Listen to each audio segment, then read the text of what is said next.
राजीव के लॉयर ने उसका केस लड़ने से किया मना। परी के उड़े होश, क्या परी बचा पाएगी राजीव की जान? दोस्तों, सीरियल परिणीति में आ रहे हैं ढेर सारे ट्विस्ट एंड टर्न्स, जहां मधुलिका ने राजीव पर लगा दिया है बड़ा इल्जाम। ऐसे में राजीव इस वक्त जेल में है। वो चिल्ला चिल्ला कर सबसे कह रहा है कि उसकी कोई गलती नहीं है, लेकिन यहाँ पर कोई सुनने को तैयार नहीं। उल्टा पुलिस ने ही राजीव को कह दिया है कि तू तो वही था ना जिसने 2 लड़कियों से शादी की थी और उन्हें धोखे में रखा था। ऐसे में अब राजीव को नहीं मिल रही बेल, ना ही राजीव का केस कोई लॉयर लेना चाहता है, क्योंकि इस केस में लड़की का केस ही स्ट्रांग होता है, उसका साइड स्ट्रांग होता है।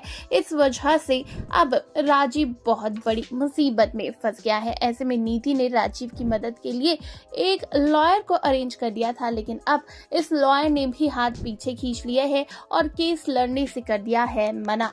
यानी कि एक बार फिर से राजीव पर आ चुकी है बड़ी मुसीबत। ऐसे में अब नीति लड़ाई करने लगती है इस लॉयर से, साथ ही उसकी बहस हो जाती है मधुलिका के पति से। दूसरी ओर परी बहुत ज्यादा घबरा चुकी है, क्योंकि उसे भी लॉयर नहीं मिल रहा। ऐसे में नीति जेल में हंगामा मचाती है, लेकिन परी उसे रोकती है, क्योंकि परी जानती है कि नीति के हंगामे की वजह से राजीव के केस पर पड़ेगा असर और उसे बेल दिलाना और भी ज्यादा मुश्किल हो जाएगा। आपको बता दें, राजीव एक प्रोजेक्ट के दौरान मधुलिका के पति से मिला था, लेकिन मधुलिका ने चली चाल और राजीव को ही फंसा लिया। जब राजीव ने मधुलिका से पूछा तुम ऐसा क्यों कर रही हो, तो मधुलिका ने कहा ये तो तुम्हें वक्त ही बता देगा।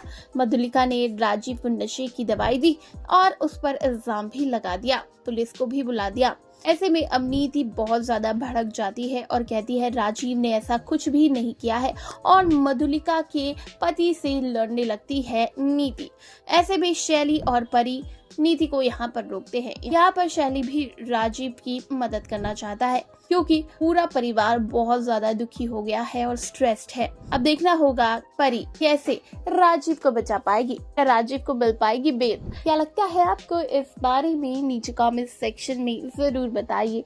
और टेलीविजन से जुड़े लेटेस्ट अपडेट, चटपटी गॉसिप्स के लिए सब्सक्राइब करिएगा हमारे चैनल को।